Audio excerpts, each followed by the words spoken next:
et bienvenue sur Point RH.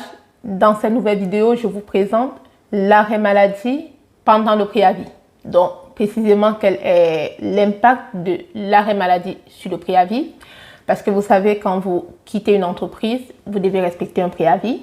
Et ce préavis, la durée de ce préavis varie. Si c'est une démission, la durée varie selon votre statut. Si vous êtes ouvrier, en général, la durée du préavis est d'une semaine. Si vous êtes employé, la durée du préavis sera 2 mois. Et si vous êtes cadre, la durée du préavis sera de 3 mois. Donc ça, c'est en général, sauf si votre convention collective prévoit autre chose. Donc, si vous démissionnez, vous devez respecter ce préavis-là, vous devez le faire. Et en cas de licenciement aussi, il y a un préavis qui s'impose. Sauf si vous êtes dispensé d'exécuter ce préavis par votre entreprise, ou alors en cas de force majeure, en cas de licenciement pour faute grave ou pour faute lourde, on peut vous... Voilà, généralement, on vous licencie et vous ne faites pas le préavis. Et aussi, même en cas de licenciement pour inaptitude, parce que vous êtes inapte, vous êtes dispensé d'exécuter le préavis, donc vous n'avez pas à le faire. Mais sinon, hormis les cas que je viens de citer, le préavis doit se faire. Et je précise que je parle du préavis dans le cadre d'un CDI, donc un contrat à durée indéterminée. Parce que dans le cadre d'un CDD, un contrat à durée déterminée, on ne parle pas de préavis. Parce que lorsque vous signez un CDD, vous ne pouvez pas rompre votre CDD de façon anticipée, sauf si c'est pour signer un contrat en CDI. Donc, ce sera l'objet d'une autre vidéo que je vais développer. Donc, on va rester sur le sujet, le préavis dans le cadre d'un CDI et notamment l'impact de l'arrêt maladie sur le préavis.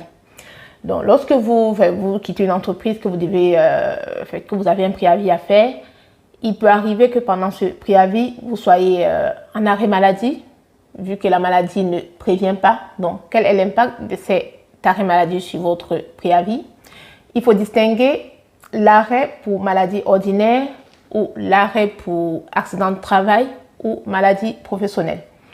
Si vous êtes en arrêt pour maladie ordinaire, donc un arrêt maladie classique, cet arrêt maladie n'aura pas d'impact sur votre préavis. Donc, je vais prendre un exemple. On va considérer que vous démissionnez de votre entreprise et que votre préavis commence le 10 janvier pour 1 mois. Donc, il se termine le 9 février. Donc, au soir du 9 février, vous ne faites plus, vous êtes censé ne plus faire partie des effectifs de l'entreprise. Et le 16 janvier, vous êtes arrêté par votre médecin, vous êtes en arrêt maladie jusqu'au 20 janvier pour 5 jours. Donc, quel sera l'impact de ces 5 jours sur votre préavis? Est-ce que votre préavis sera repoussé? Non, parce que c'est un arrêt maladie classique. Il n'aura pas d'impact, il ne va pas repousser votre préavis. Donc, dans le cas d'espèce, vous allez consommer votre arrêt maladie du 16 janvier au 20 janvier, voire plus. Si vous êtes prolongé, vous allez consommer votre arrêt maladie. Et si vous reprenez le 2 février, le 5 février, vous allez travailler les quelques jours et le 9 février, votre contrat de travail va se terminer. Et en matière de rémunération, qu'est-ce que vous allez percevoir? Si vous êtes subrogé par votre entreprise, du coup, vous serez payé normalement à 100% ou à 50%. Ça dépend du régime de subrogation dans votre entreprise. Sinon, le service RH fera une attestation de salaire non subrogé et vous allez percevoir les indemnités journalières de la sécurité sociale. Et supposons que vous êtes arrêté le 16 janvier et que vous ne revenez pas, vous êtes arrêté jusqu'au 15 février alors que votre contrat se termine le 9 février. Mais du coup, vous n'allez pas revenir, votre contrat va se terminer alors que vous êtes en arrêt maladie et vous allez percevoir vos indemnités journalières même au-delà de la fin de votre contrat de travail. Donc, il n'y aura pas d'impact. Donc là, c'est l'arrêt pour maladie ordinaire. Maintenant, en cas d'arrêt pour accident de travail ou maladie professionnelle, ces arrêts-là ont un impact sur le préavis. Et là, j'ai fait des vidéos où j'ai développé l'accident de travail. Donc, ces arrêts vont repousser votre préavis de la durée équivalente.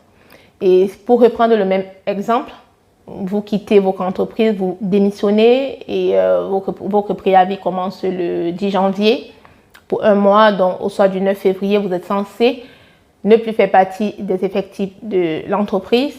Et le 16 janvier, vous êtes en arrêt, accident de travail pour 5 jours. Donc, je prends les chiffres simples. Vous êtes arrêté pour 5 jours du 16 janvier au 20 janvier. Ces 5 jours vont repousser votre préavis. Donc, au lieu de terminer le 9 février, comme c'était prévu, votre contrat va prendre fin le 14 février. Donc, du 9, ce sera repoussé de 5 jours au 14 février.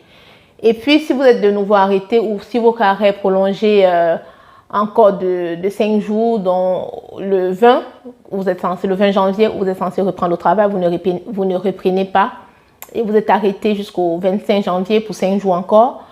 Du coup, une fois de plus, votre préavis sera prolongé de 5 jours au lieu de se terminer le 14 janvier comme c'était prévu. Ça va se terminer le 19, au lieu de se terminer le 14 février, autant pour moi, comme c'était prévu, votre préavis va se terminer le 19 février. Donc, autant de fois que vous êtes votre arrêt maladie pour accident de travail ou maladie pro est prolongé, la durée de votre préavis est prolongée aussi de façon équivalente.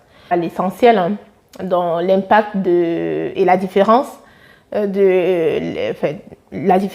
entre l'arrêt maladie et l'accident de travail et l'impact sur le préavis.